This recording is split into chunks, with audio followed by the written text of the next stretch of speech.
Revolutionary greetings, comrades. Yesterday, the 22nd of December 2022, was a public holiday in Zimbabwe known as Unity Day. The Unity Accord was signed on the 22nd of December 1987 between ZANU-PF and the PF-ZAPU, forming what is now known as the ZANU-PF. It is important to note that the Unity Accord as signed in 1987 is no longer relevant.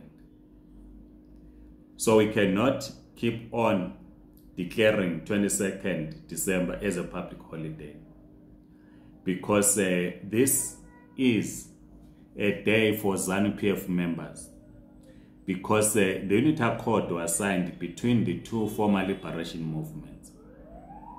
Yes, in 1987, the majority of the people belonged to either ZANU-PF and the PF-ZAPU.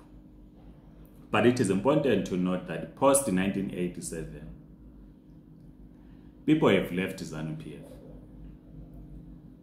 People now belong to various political formations.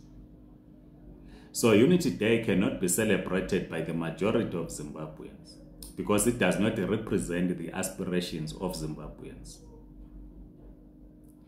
On the 15th of September 2008, a global political agreement was signed between ZANU-PF and the two MDC formations, which then later on a government of national unity, or known as inclusive government, was introduced or was established. This shows that the people of Zimbabwe are divided, as demonstrated by the signing of the global political agreement in 2008.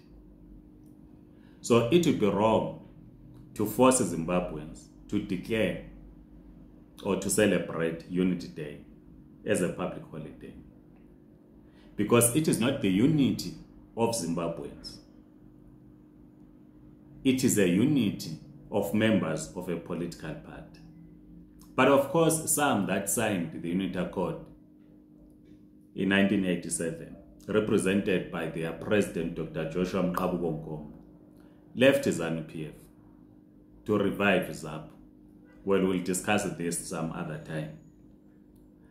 So given this, it cannot be correct that the country will continue to celebrate Unity Day as if this day unites every Zimbabwean. It does not. So as communists were calling for the scrapping of 22nd December as a public holiday, it does not represent the aspirations of the people of Zimbabwe. The people of Zimbabwe remain divided. So Unity Day does not unite us as Zimbabweans. It might unite members of ZANU-PF. If ZANU-PF as a political party choose to celebrate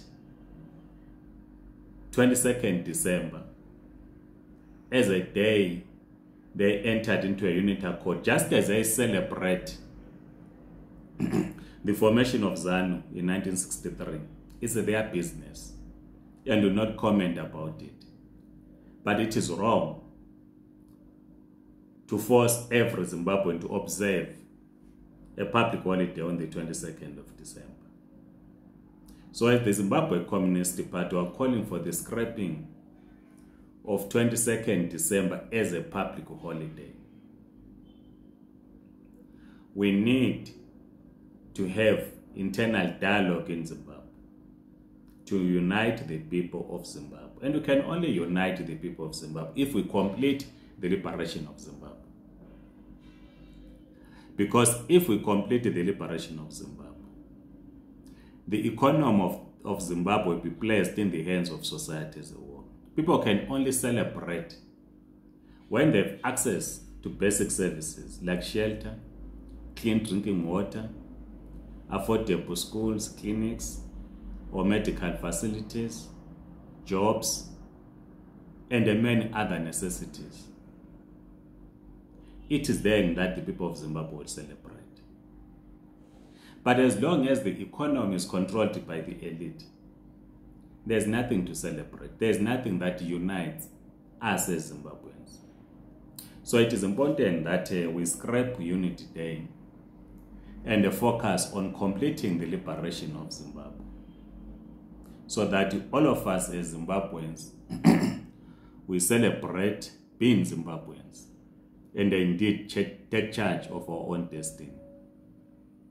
Please share your views, write in the comment section, and please do subscribe to this YouTube channel. Otherwise, Amandla Comrades.